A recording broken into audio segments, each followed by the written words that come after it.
Guys, oh yan. Dito tayo ulit sa forest. Gonna try to find mushrooms. Actually, mayroon ako nakuha. And, but here I see a buletus. Tada!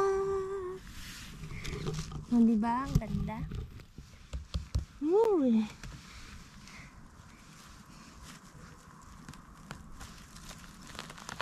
Uy, ang ganda guys, oh.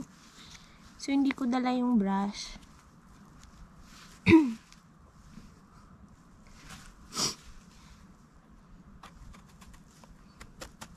Ayan, walang uod.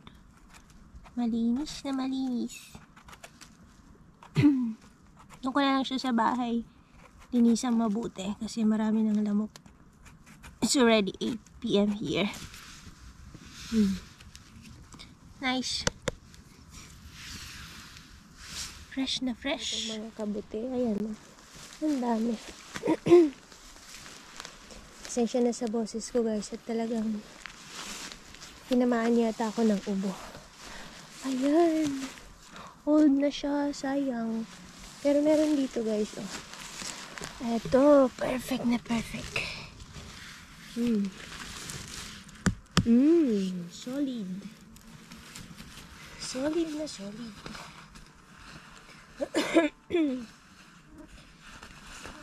Pasensyahan nyo na guys. At ako'y inuubo. Picturean ko lang po. Kasi napakaganda niya. Ayan. Tadan!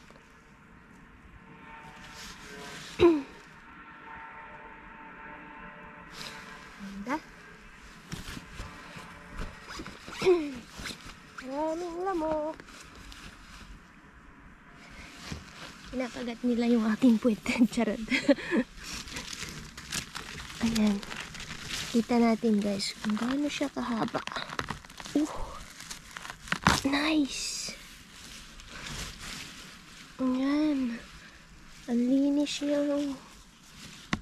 Fresh na fresh. So tingnan natin. May uod. Tanggalin natin yung may uod.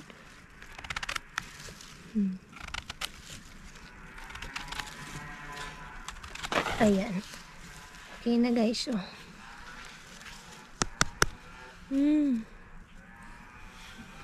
Nice. So may dalawa na tayo. Thank you Lord. Sayang guys. Oh, nahuli tayo. Very old na siya. Maybe 3 days before okay pa yan. And here nakatago dito. Isa. Then doon. Dalawa. So bunutin na natin guys. Yan. Oh, nice.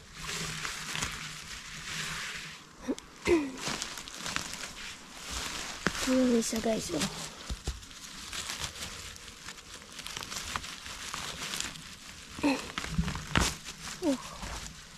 Yan, nice.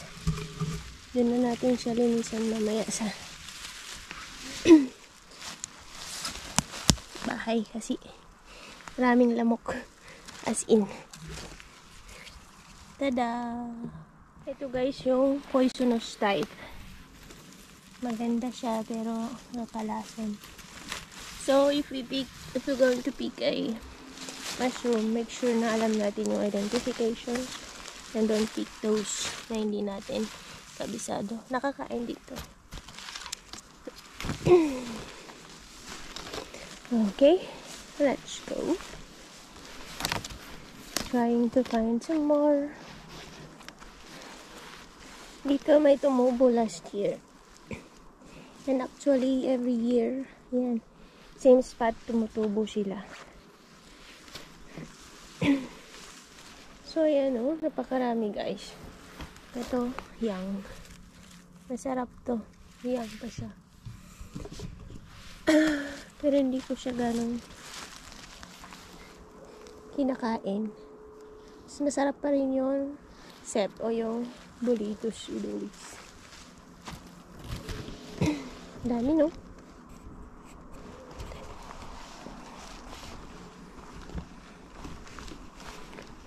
Medyo gabi na, so hindi tayo pupunta dun sa Masukal. Guys, oh, cranberry. Hinog na siya. O sa finish na tawag nilang pulog ka. Ayan. Ito maganda. Kasi malalaki. Hindi pa siya ganong hinog. Pero ang ganda ng itsura. Ito. Susun mag-harvest din tayo niyan. Ayan guys, oh, nagkalat sila. Mushroom Island. Dami. Kabilaan yan doon. Oh, diba? A lot. Ganda. Ganda dito magpunta pag mga ganitong oras na rin. Para walang yung mga naglalakad. Siyempre medyo nakakahiya minsan. Yan guys. So, mag-umpisa ng dumilim. Yan ang aking view. Yan yung road tree. Daanan ng train. Hips! Tada! What a surprise! Ang ganda niya. Sana walang uod. Yeah. Ooh.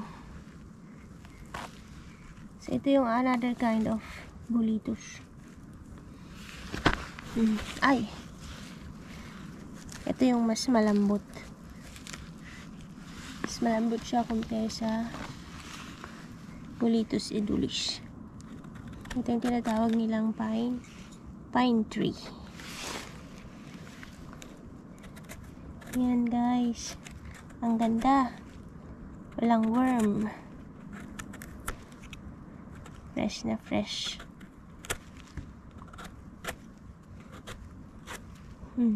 Mahal to guys pag na-dry. So cute. Ayan, tingin-tingin tayo. Oops, ayun. Kikita nyo ba guys? Ulo lang kasi yung nakalabas. So, ayan siya. Nice. Maliit lang siya, pero dun sa loob, ayan, tsura.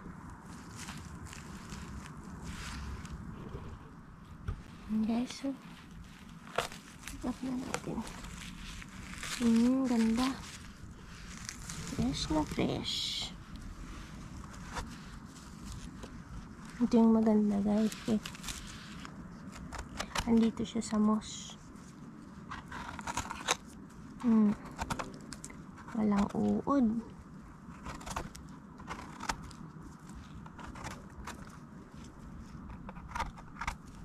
Yan.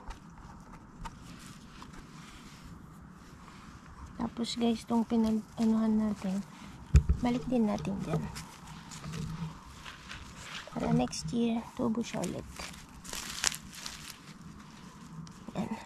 Yan guys, oh. May nakita din tayo dito nakatago. Oh! Nice! Yan, malaki to. Kasi nakatago siya sa moss. Ayun. So, diba? Bunitin natin. Napakahaba na ito. Ay! O, diba guys? Serte! Ang laki! Ang haba niya, sin. Oh. Isang dangkal. Uy. Perfect. Perfect. Ang ganda. Tinayo natin, oh.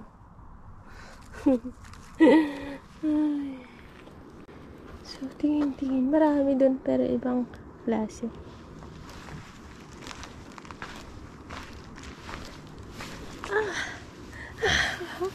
Oh, ang ganda.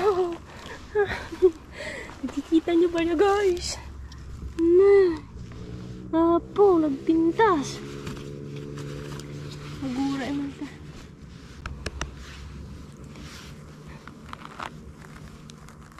Oh, ayan oh. Wala siyang uod.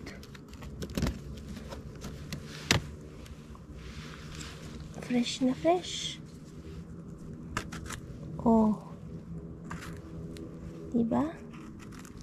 Pakamahal nito guys kung bibilhin, lalo na pag dry.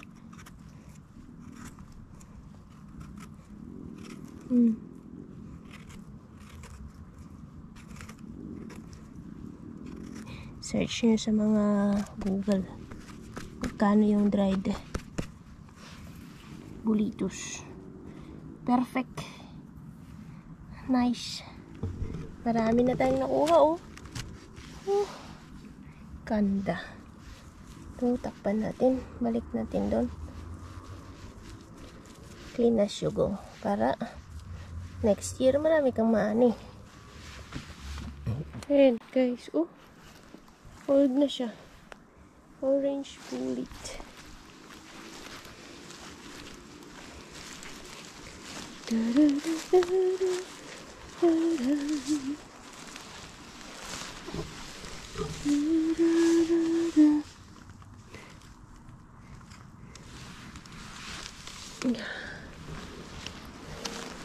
Oh, nahuli tayo ng dating. Ayan. Old na sila. Okay pa, orange bullet. Pero ayoko na yan kunin. Ito pa. Lalaki.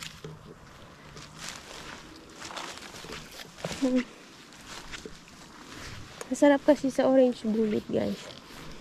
Yung papatubo pa lang.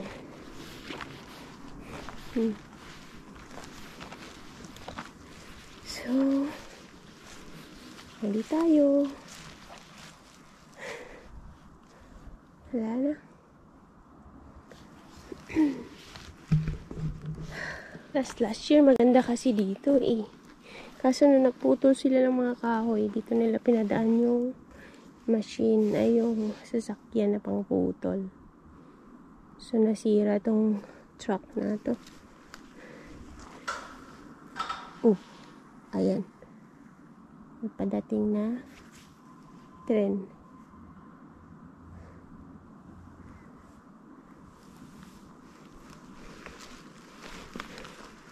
Di-deliver ng kahoy.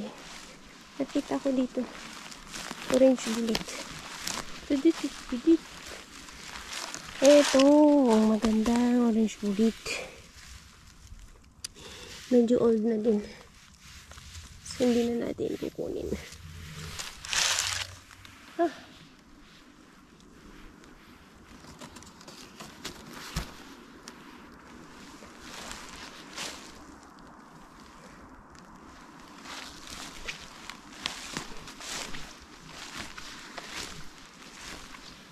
Yup.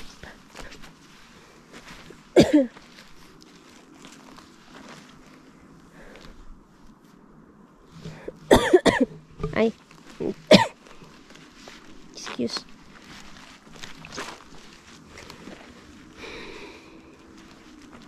So, hindi na tayo pupunta doon. Medyo masukal na dyan. Ayan guys, ito yung mga nakuha natin kanina. Tingnan natin kung wala siyang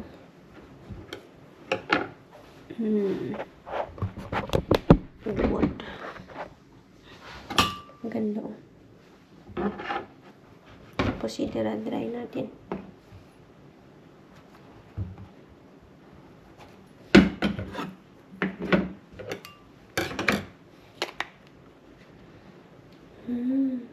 Ang linis.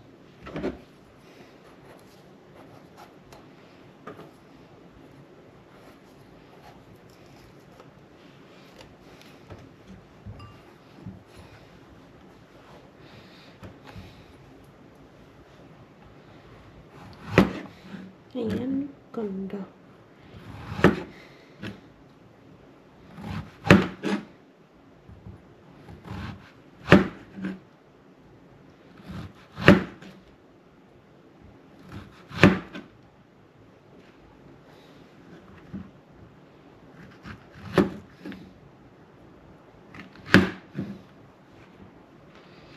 Ito parang may butas siya.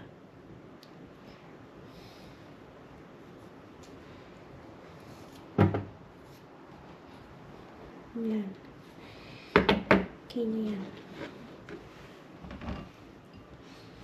Ito naman, katawan niya.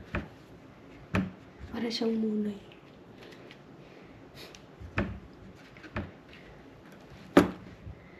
Ayun, malinis. Minsan may nakikita akong ano. Hindi ko alam. Ano siguro na.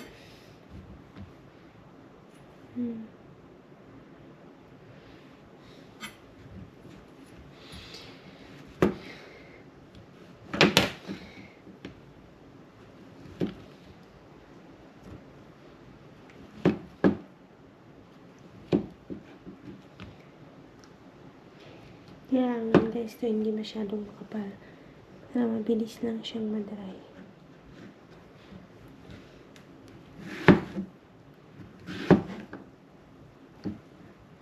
Baliktad yata ito.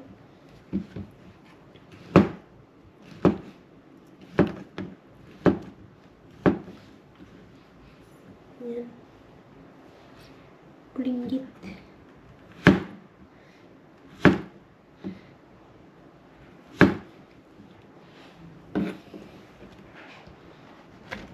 Ito din wala siyang ano.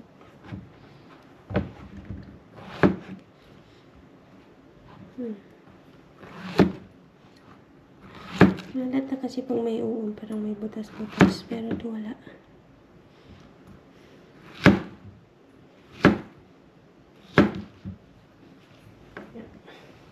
Itong katawan. I'm not sure.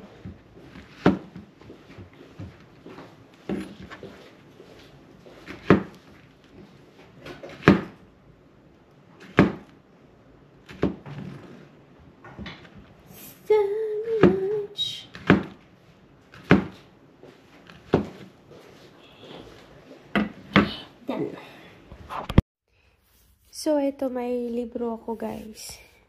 Bago ako nag-start mag-foraging, bumili ako ng libro, saka nanood ako ng mga videos para makakuha din ng ano. And nag-google din ako.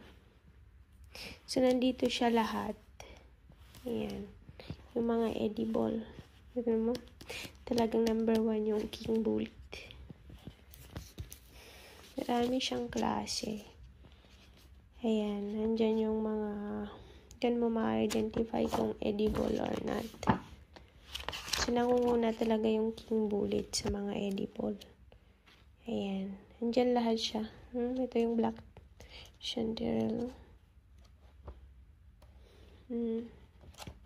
Nandyan lahat yung klase. Tapos, ito. Yung king bullet. Yung mga bullet ay maraming klase yan, oh. Yan. Yan. Ito yung pine tree, oh. O yung pine wood.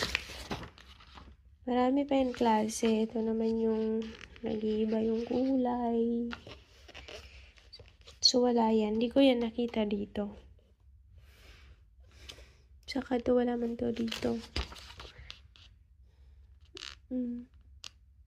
Pero itong red cap, meron yan. O, diba? Ang daming klase ng bullet. Ito yung kadalasan nating nakukuha, o. Orange birch bullet. Saka ito. Red aspen. Red aspen pala yung pangalan nun. Akala ko birch bullet lang. Ito yung orange birch. Ito yung isa. Pero ito pareho sila na ito yung nangingitim. Saka yan. Pero magkaiba sila. Ito yung cup niya medyo dark red. Ito red orange. So, andyan lahat. Ito pala yun, yung slippery jack. Yan, nakalimutan ko last time. This is slimy. And then, sa likod nito, may mga recipe. Recipe ng, diba? Sarap siyang gawing bake. I-bake. Or gawing pizza. So, pag foraging kayo, guys, bili kayo nito. Maganda. Or mag-google. Pwede rin sa Google. Pero mas sure kasi ito. Mas madidistinguish mo siya. Yun lang po. Salamat.